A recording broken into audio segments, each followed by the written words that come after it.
So I'm going to unshare that. That's a lot. That's a lot. So we have a couple of minutes left. Any questions come up from that?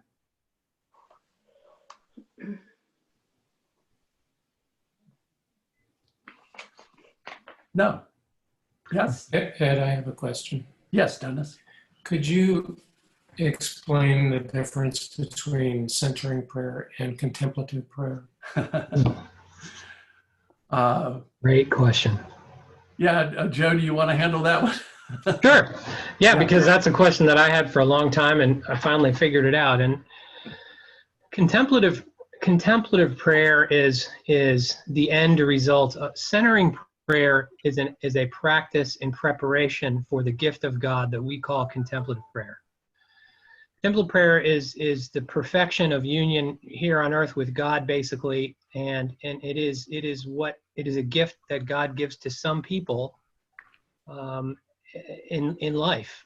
He gave it to Teresa of Avila. He gave it to several people, and a lot that we don't know about. But this practice of centering prayer is a discipline done in preparation for contemplative prayer. If God all of a sudden put contemplative prayer on us, we would have no idea what to do with it. Our heads would probably explode. We would just be in perfect union, and we wouldn't. It would be beyond our ability to have any understanding of it. So they are not the same. And contemplative and centering prayer is a preparation for contemplative prayer, which would indicate that you can't really have contemplative prayer unless you've gone through the discipline of centering prayer. But they're not synonymous, and one is in preparation of the other, and the other, contemplation in this regard, is the pure gift from God. Does that make sense? Say something? Yes. Sure. Some of you have a trifold. Those of you who I meet with on Monday night, I hope have a trifold, a centering prayer trifold put out by Contemplative Outreach. And that gives a very good definition of centering prayer and contemplative prayer. And as Joe said, centering prayer is the part that we do. We sit, we go through our word, sacred word, and then contemplative prayer is the gift that we cannot control. It's a gift of presence from God. It can be a simple presence, it can be a nudge, but it's kind of an answer back. This is really the beauty that Keating gave us, because he gave us a way to get there, and if you only read Merton, of which, I've read quite a bit about, he talks about, contemplation, contemplative prayer, and all this stuff. And, you don't really know what to do with it all. And it makes it seem like it's something that we can achieve on our own if we try hard enough, which of course we can't. So the brilliance of Father Keating and Father Manager and Father Pennington, was that they brought this method to us. And here, there is something we can do. We can prepare, and that's all we can do, though. Mm-hmm. I just have one. Hi.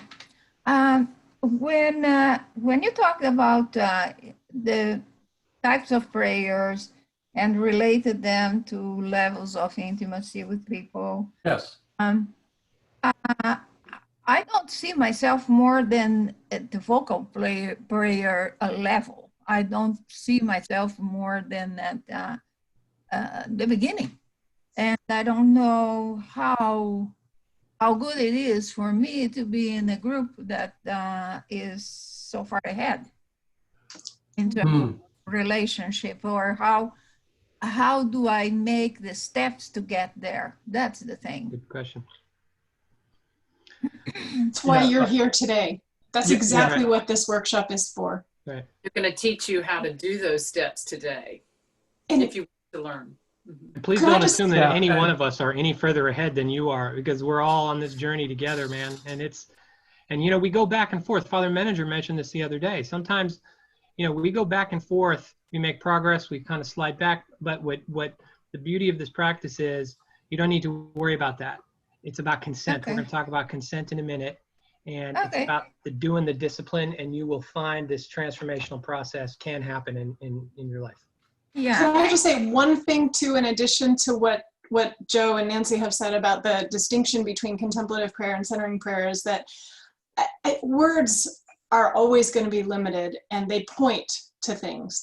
And part of the beauty of contemplative prayer and centering prayer is that it goes beyond the concepts. And so we have to sort of learn to live with the fact that we need to use words, but they'll fail us. And so we make these distinctions, but we also recognize that the gift that God gives of contemplative prayer, I think Keating would want us to stop and honor the fact that it comes in lots of different forms.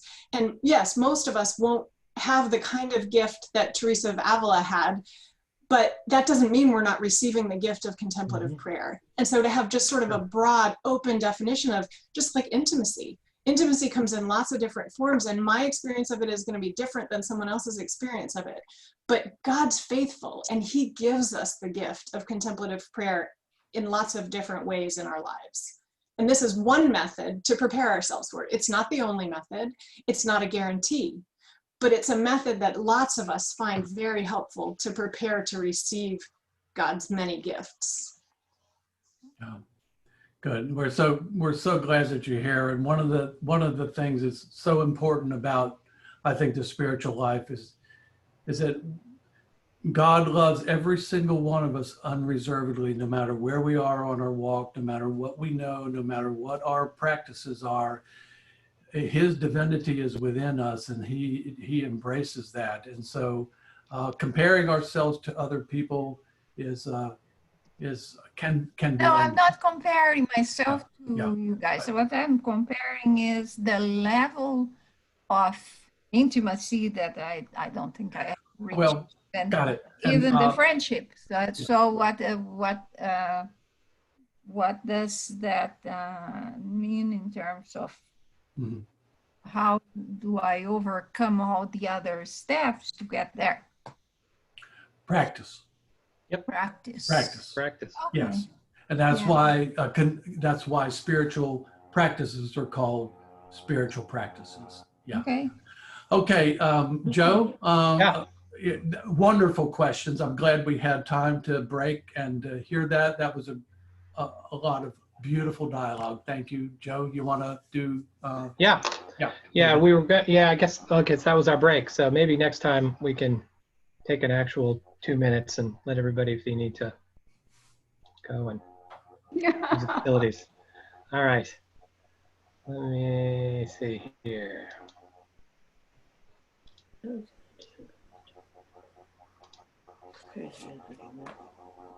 All right, Ed, Yeah. let me get to, I should have done that when I had my thing still up. It's all right. Okay. Hold on. There we go. No. That's conference 3. Wow, this moves fast. Ooh, it's going too fast.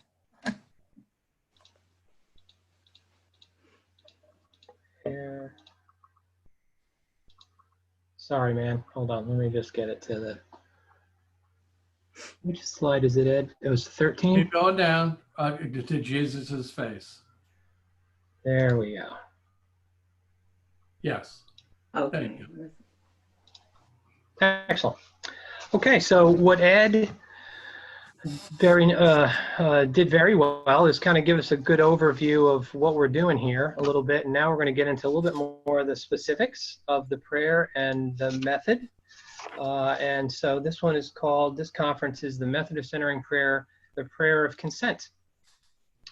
So centering prayer is both a relationship with God and a discipline to foster that relationship. It is a discipline used in total service to the relationship. And the contemplative disposition toward discipline means to do and love, and foster means to keep alive with oneself. So the most important word on this slide is consent.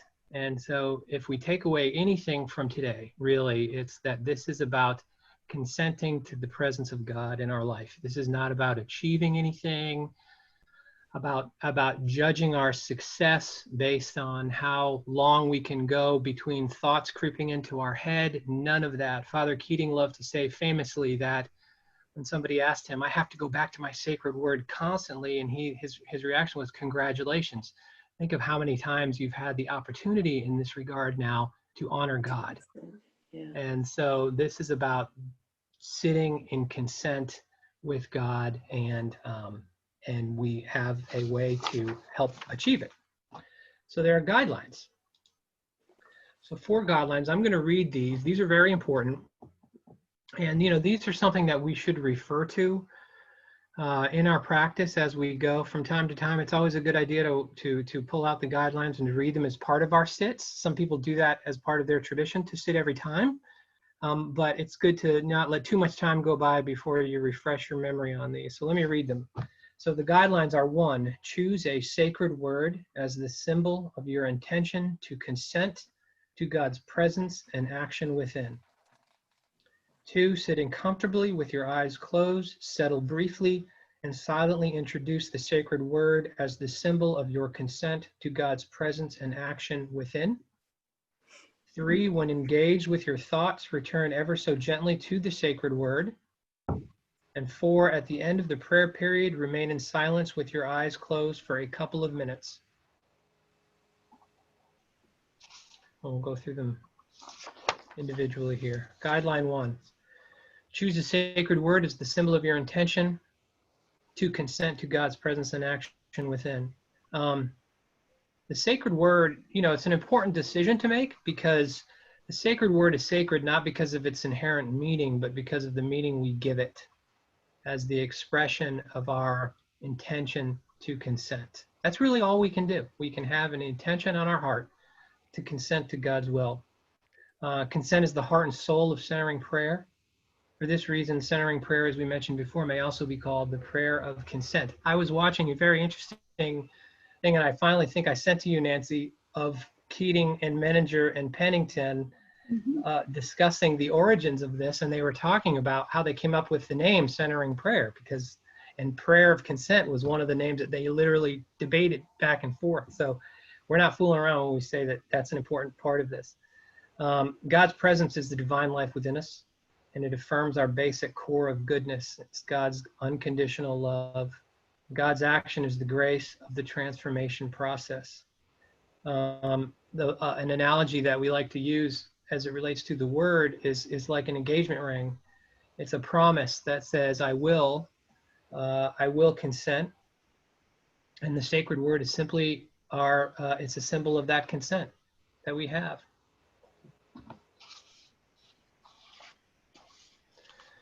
Second, the sacred words, a few examples of them. The sacred word is chosen during a brief prayer to the Holy Spirit, so we pray and we ask for guidance in this regard. A word of 1 or 2 syllables is recommended in the cloud of unknowing, and we'll talk a little bit about that in a minute, but some examples, as you can read right there on the screen: Jesus, Abba, Father, peace. There's not a right word, there's not a wrong word. There's not a better word or a more sacred word. In fact, I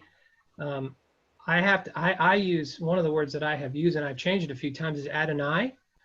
And that's a little long on the syllables, but it helps me because it doesn't represent anything to me. It's not symbolic of anything. It's mine. We need this to be ours. And so I don't want to think of an image when I think of, when I use my word, because it sort of brings my monkey mind into another area. So it's kind of my own, and it's very personal to me. And once you pick your sacred word, don't change it during your centering period, because that in that regard you would be engaging in thoughts. And what we're trying to do is we're just allowing our minds to be clear. And when they're not, when we have thoughts, we go back to our sacred word, and we get back focused. So before we do our first centering prayer sit today, for those of you who don't have one, we're gonna talk about that. We'll guide you in picking a sacred word. Guideline 2, sitting comfortably with your eyes closed. This is pretty routine stuff. I mean, the thing we want to do here is you want to not fall asleep. So you don't want to be too comfortable, but then again, you don't want to be uncomfortable. I respect people who can sit on the floor. I've not been able to do that since I was 12, so good for you. But it's important to sit in a position and have our back straight, eyes closed. Eyes are closed as a symbol of letting go to what is going on around us and within us. And we introduce, this is a great line, and I've seen Keating say this before, and it's so lovely. And it's, we introduce the sacred word inwardly as gently as laying a feather on a piece of absorbent cotton, of letting a feather fall on a piece of absorbent cotton. So we're being very gentle with the word, and we're just guiding ourselves back to that sacred word. And then if we do fall asleep, which happens from time to time, we just simply continue the prayer around awakening when we wake up, and move on.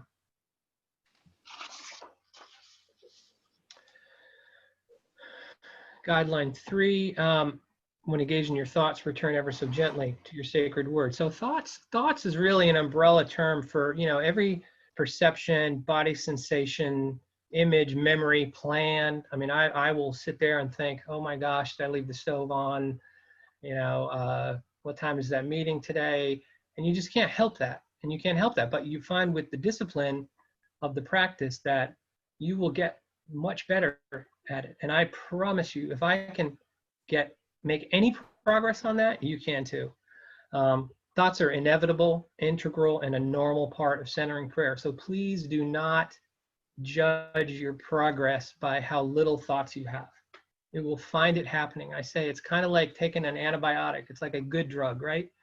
We take it and we don't feel differently, but all of a sudden, 2 weeks later, we realize, hey, wait a minute, you know, I feel better. That worked. I didn't feel myself getting here. I didn't talk to myself every day like, do I feel better?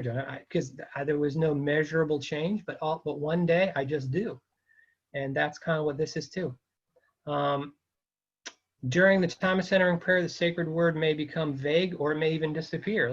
Sometimes it will become sort of routine. We will just find ourselves going back to that when we need to, and it will be almost automatic. And I really want to say, you know, a lot of people tend to judge their progress in this regard of how often they go to their sacred word. Please don't do that. Please don't think that anybody, and you know, again, these are gifts from God. So it happens how it happens, and the honoring of God is the act of doing it, not how good you're doing it. 4, at the end of the prayer period, remain in silence with your eyes closed for a couple of minutes. So, you know, this additional time enables us to gently bring the atmosphere of silence into the activity of our everyday life. If the prayer is done in a group, the leader will slowly recite a prayer such as the Lord's Prayer while the others listen. We'll do that when we center today. The minimum time for this prayer, according to Contemplative Outreach and Father Keating, is 20 minutes. 2 periods are recommended each day, one first thing in the morning and the other in the afternoon or early evening. Before you freak out, please don't do that. 20 minutes twice a day is a lot of time, and that's the ideal. That is the best way. You will find that you want what this prayer can give you, so you will naturally be inclined to want to do that. But that takes a while to get there. I have, and many days, you know, I don't do it myself. So, but that is the recommended amount of time. But if you have 5 minutes in the day, please do it for 5. If you have 10, 15, whatever you have, it's better to do it than to not do it. I'm going to read from Father Keating's book, Open Mind, Open Heart here. Here's what he says. The sacred word is a way of renewing your intention to open yourself to God and to accept him as he is. While this does not prevent anyone from praying in other forms at other times, the period of centering prayer is not the time to pray specifically for others. By consenting to God, you are implicitly praying for everyone, past, present, and future. You are embracing the whole of creation. You are accepting all reality, beginning with God and with that part of your own reality of which you may not be generally aware, namely the spiritual level of your being.